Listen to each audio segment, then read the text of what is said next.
when you look at the cost of immigration enforcement, you have to look at more than just the dollar signs or the dollars attributed to the cost, but there are some social costs involved. There is a deterioration of public trust that you have to consider. We need the trust of the community, and we're not going to lose that at any cost. We've been working very hard to get the undocumented community to come forward when they're either witnesses or when they're victims. Because in as much as you'd say, well, if they don't call the police, we don't have to worry about it. We do, because those individuals are preying on citizens and residents of the city of Durham. And if we don't understand and we don't see that there's a pattern somewhere, then we can't address it. And if someone doesn't come forward and say, hey, there's a person who's doing robberies in this area actively, we're not going to be able to get there. Also, many of them will witness crimes to the extent of homicides even. And if they're not willing to come forward, then we're not going to get the information that we need in order to help that community. A person came forward, undocumented person came forward to testify in the criminal justice system, in the court system, as a witness to a crime. The person agreed to testify, did testify, but then by the court system procedures, their name went on the witness list. And the defense counsel began to vet the people on the prosecution's witness list.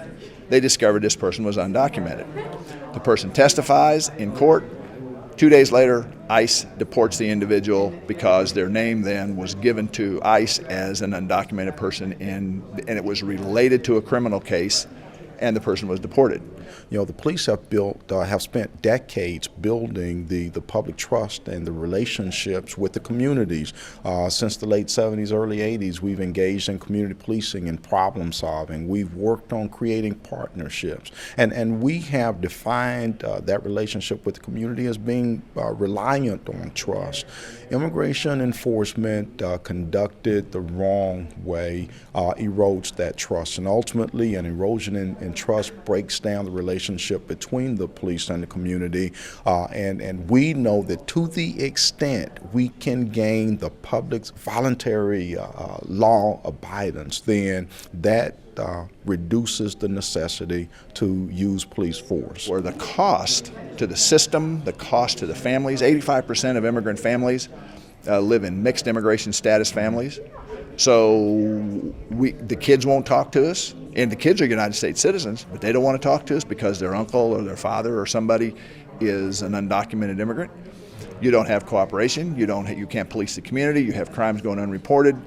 It's just not good. This is not good in the local level. And those things happen all across the United States, including the heartland, including Topeka, Kansas, that are a long way from the border cities and a long way from the coastal cities.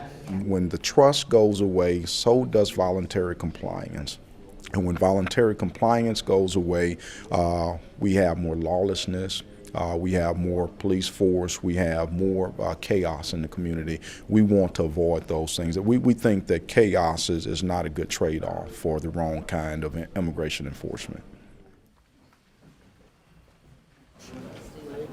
Is that it's a hot political issue.